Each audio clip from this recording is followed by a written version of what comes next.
আসসালামু আলাইকুম রহমতুল্লাহ।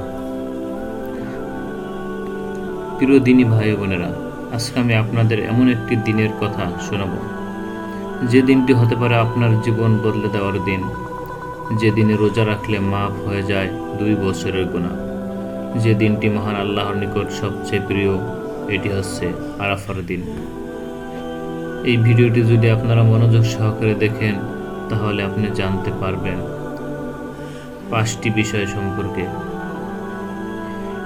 এই দিনের ফজিলত সম্পর্কে জানতে পারবেন। রাসূল সাল্লাল্লাহু আলাইহি ওয়াসাল্লামের হাদিসে কি বলা হয়েছে জানতে পারবেন। কোন আমল এই দিনে করবেন, হজ্জে না গেলেও কিভাবে সওয়াব পাবেন, এবং কিছু গল্প যা আপনার হৃদয়কে নরম করে দিবে। তাই ধৈর্য ধরে মনোযোগ সহকারে ভিডিওটি দেখবেন, ইনশাআল্লাহ উপকৃত হবেন। আরাফার দিন অর্থাৎ জিলহজ মাসের 9 তারিখ হজের মূল রোকন ওকুফে আরাফা এই দিনে সম্পন্ন হয়। এই দিন হাজিরা আরাফার ময়দানে অবস্থান করেন, আল্লাহর কাছে কান্নাকাটি করেন, ক্ষমা চান। আল্লাহ তাআলা সেই কান্না এবং দোয়া কবুল করেন। হাদিসে আছে, আরাফার দিন হলো বছরের শ্রেষ্ঠতম দিন। এমনকি রাসূল সাল্লাল্লাহু আলাইহি ওয়াসাল্লাম বলেন, আরাফার দিন হলো হজের মূল দিন। তিরমিজি হাদিস নাম্বার 891। এই দিনের গুরুত্ব শুধু হাজিদের জন্যই নয়, আমাদের মতো সাধারণ মুসলমানদের জন্য এটি অমূল্য সম্পদ। আসুন আমরা শুনি রাসূল সাল্লাল্লাহু আলাইহি ওয়াসাল্লাম কি বলেছেন। সহিহ মুসলিমের হাদিস, রাসূল সাল্লাল্লাহু আলাইহি ওয়াসাল্লাম বলেন, আমি আশা করি আরাফার দিনের রোজা বিগত 1 বছর এবং আগামী 1 বছরের গুনাহ মোচন করে দেবে। সুবহানাল্লাহ। সহিহ মুসলিম হাদিস নাম্বার 1162। একদিনের রোজা সমান 2 বছরের গুনাহ মাফ। এমন রহমতের অফার আর কোথাও কি আছে? এই রোজা ছোট গুনাহ মাফের উপায়, আল্লাহর নৈকট্য লাভের পথ, জান্নাতের দিকে অগ্রসর হওয়ার সোপান। এই আরাফার দিনের সিয়াম জাহান্নাম থেকে মুক্তি দেয়। রাসূল সাল্লাল্লাহু আলাইহি ওয়াসাল্লাম বলেন, আল্লাহ তাআলা আরাফার দিনে যত মানুষকে জাহান্নাম থেকে মুক্তি দেন, অন্য কোনো দিনে এত বেশি মুক্তি দেন না। সহিহ মুসলিমের হাদিস নাম্বার 1348। আপনার কি জান্নাত দরকার? আপনি কি জাহান্নাম থেকে মুক্তি চান? তাহলে এই দিন নিজেকে নিঃশেষে বিলিয়ে দিন আল্লাহর দরবারে।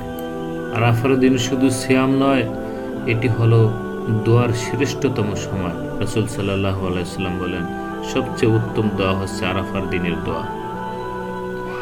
লা ইলাহা ইল্লাল্লাহু ওয়াহদাহু লা শারীকা লাহু, লাহুল মুলকু ওয়া লাহুল হামদ। এই দিনটিতে এমনভাবে দোয়া করুন যেন আপনি আল্লাহ তাআলাকে দেখছেন, আর যদি তা না পারেন তাহলে মনে করুন তিনি আপনাকে দেখছেন। আপনি যদি হজে না যান, তবু আল্লাহ তাআলা আপনাকে বঞ্চিত করেননি। এই দিন আপনি যা করতে পারবেন, এই দিন আপনি সিয়াম রাখবেন, কোরআন তেলাওয়াত করবেন, বেশি বেশি লা ইলাহা ইল্লাল্লাহ এই কালিমা পাঠ করবেন, ইস্তিগফার করবেন, দান সাদাকা নফল সালাত আদায় করবেন এবং কান্না করে আল্লাহ তাআলার কাছে দোয়া করবেন। এই আমলগুলো আপনাকে জান্নাতবাসী বানিয়ে দিতে পারে। আবেগঘন গল্প বলা যেতে পারে। উদাহরণস্বরূপ ছোট্ট একটি গল্প। এক বৃদ্ধ মানুষ 70 বছর বয়সে এসে ক্যান্সার আক্রান্ত। একবার আরাফার দিন রোজা রাখলেন, সারাদিন কেঁদে দোয়া করলেন, হে আল্লাহ, যদি আরেকবার জান্নাতের রাস্তা পাই। 1 মাস পর তার রিপোর্ট আসে ক্লিয়ার। ডাক্তার বলল, এটা কি মিরাকল? তিনি শুধু বললেন, এটা আমার আরাফার দিনের ফল। আমরা কতবার এই দিনটি ফেলে দেই স্রেফ অলসতা, অজুহাতের কারণে। রোজা রাখতে কষ্ট হবে, সেহরিটি উঠতে কষ্ট হয়, কিন্তু জান্নাত কি এত সস্তা রে ভাই? জান্নাত কি মামুর বাড়ি গেলেই হয়ে গেল? জান্নাত পাওয়াটা খুবই টাফ। আমাদেরকে জান্নাত পেতে হলে অনেক পরিশ্রম করতে হবে। কত নফল সিয়াম, কত নফল সালাত, যার ফজিলত অনেক বেশি আমাদের কাছ থেকে চলে যায়, আমরা ধরে রাখতে পারি না।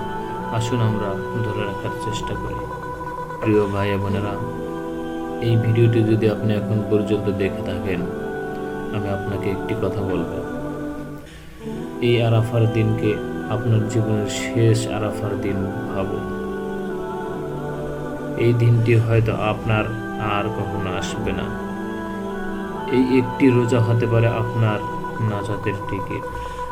প্রিয় দিনী ভাই বোনেরা, আসুন আমরা এই আরাফার দিনে সিয়াম পালন করি, নফল ইবাদত বন্দেগী করি, আল্লাহ তাআলার কাছে ক্ষমা প্রার্থনা করি, বেশি বেশি দান সাদাকা করি। এই ভিডিওটি যদি আপনার বিন্দু মাত্র স্পর্শ করে, তাহলে দয়া করে লাইক, শেয়ার করুন, চ্যানেলটিকে সাবস্ক্রাইব করুন, আমাদের জন্য এবং উম্মতের জন্য দোয়া করুন। জাযাকাল্লাহ খাইর। আরাফার দিন আল্লাহ তাআলা আমাদের সবাইকে কবুল করুন। আমিন।